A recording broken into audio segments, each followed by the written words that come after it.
Showers of blessing, showers of blessing we need. Praise the Lord. Welcome to showers of blessing. దేవుని కృపలో భద్రపరచబడి నూతన దినంలో ప్రవేశించాం. ఈనాటి దేవుని వాగ్దానం, విశ్వసించువాడు కలవరపడడు. He who believes will not be in haste. యెషయా గ్రంథం 28వ అధ్యాయం 16వ వచనం. Praise God. ఈ నూతన దినములో దేవుడు మీ కొరకు సిద్ధపరిచిన ప్రతి దీవెన ఆకాశపు వాకిళ్లు విప్పి మీ మీద కృమ్మరించునుగాక. మరి ఒక నూతన దినాన్ని ఆరంభిస్తున్న నేపథ్యంలో ప్రేమ కలిగిన వాగ్దానము ద్వారా దేవుడు మనల్ని బలపరుస్తూ ఉన్నాడు. మన జీవన ప్రయాణంలో కలవరపాటు, ఆందోళన, వీటి గురించి మనకు పరిచయం అక్కరలేదు.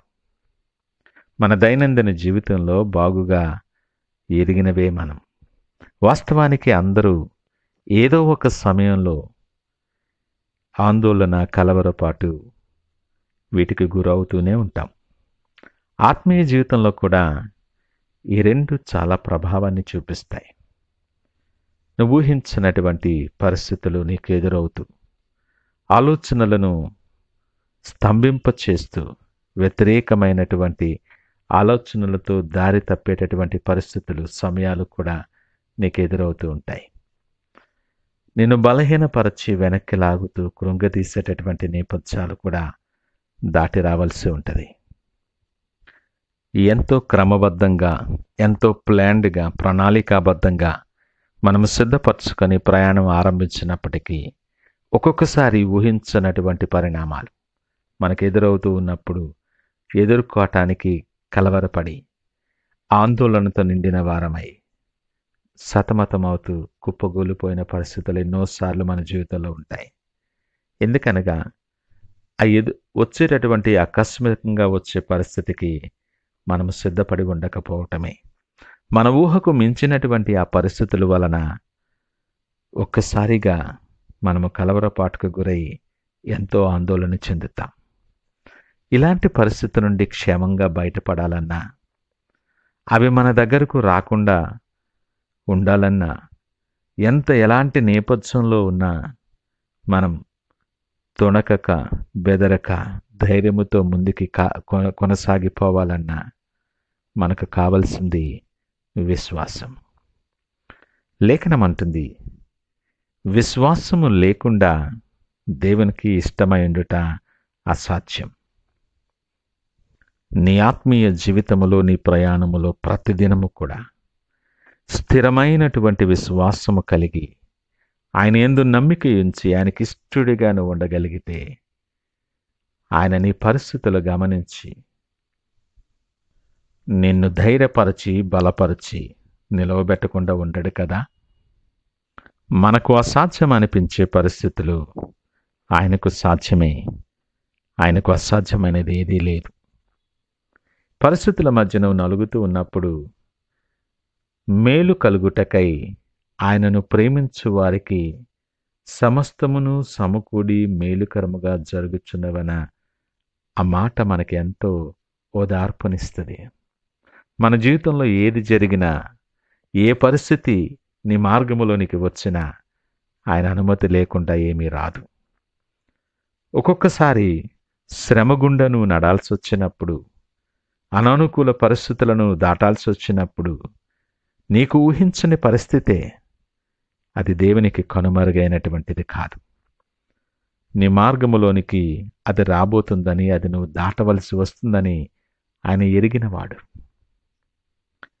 నీ జీవితంలో, నీ మార్గంలో నీకు ఏది మేలైనదో, ఏది ఉత్తమమైనదో ఆయన క్షుణ్ణంగా తెలిసినవాడు. తగిన సమయమందు నిన్ను హెచ్చించువాడు. పరిస్థితులను బట్టి ధైర్యాన్ని కోల్పోకు. నీ భారం ఆయన మీద వేయటం, ఆయన మీద ఆధారపడటం మనం నేర్చుకోవాలి.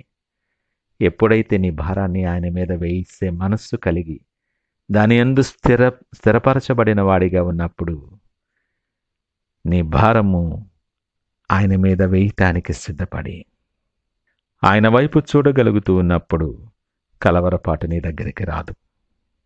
ఈ అననుకూల పరిస్థితుల్లో భయము, కలవరపాటు నీ దగ్గరికి వస్తున్నప్పుడు నీవు ఒంటరివి కాదు, ఆయన ఎప్పుడు నీతో ఉన్నారు అన్న మాటను బట్టి నువ్వు ధైర్యము తెచ్చుకో. ఆ విశ్వాసమే నిన్ను నడిపించని. నమ్ముట నీ వలనైతే నమ్మువానికి సమస్తమును సాధ్యమే. నీకు మేలు కలుగుటకై సమస్తమును సమకూడి జరిగించే దేవుని మీద నువ్వు విశ్వాసం ఉంచు. తుఫానును గద్దించిన దేవుడు, ఎండిన ఎముకలను జీవింపచేసిన దేవుడు ఈ ఉదయకాలము నీతో ఉంటూ నీతో మాట్లాడుతూ ఉన్నాడు. ఆ గొప్ప దేవుడు నీతో ఉండగా, ఆయన సన్నిధి నీతో వస్తుండగా నీకెందుకు దిగులు? విశ్వాసమును బలహీనపడనీయద్దు. స్థిరమైన విశ్వాసం ఆయన యందు కలిగి ఆ విశ్వాసము నిన్ను నడిపించని. నీ ప్రతి కలవరపాటుకు, ప్రతి భయానికి నువ్వు చెప్పు, నాతో ఉన్నవాడు సైన్యములకు అధిపతియగు యెహోవా. యుద్ధము ఆయనది, నేను కలవరపడను అన్న ధైర్యాన్ని మనము కలిగి ఈ నూతన దినములో మరొకసారి ఆయనను మహిమపరుస్తూ ప్రార్థనాపూర్వకముగా సంతోషముతో దినాన్ని ఆరంభిద్దామా? ప్రార్థించుకుందాం. మహోన్నతుడు, నమ్మకమైన మా యేసయ్యా స్తోత్రాలు. ఉదయకాలం నాతో మాతో సూటిగా మీరు మాట్లాడారు. అవును ప్రభువా, అనేక సార్లు మా పరిస్థితులను బట్టి విశ్వాసములో బలహీనపడిపోతున్నా. మమ్మలను బలపరచి విశ్వసించువాడు కలవరపడడనే వాక్యం ద్వారా మమ్మలను ధైర్యపరిచినందుకు నీకు వందనాలు. ఏ పరిస్థితులు మా విశ్వాసాన్ని బలహీనపరచకుండా మమ్మలను బలపరిచి నీ రెక్కల చాటున భద్రపరిచి నడిపించి మీరే మహిమ, ఘనత, ప్రభావాలు పొందుకోమని యేసు పరిశుద్ధ నామమున అడిగి వేడుకొంచున్నాము తండ్రి. ఆమేన్. God bless you.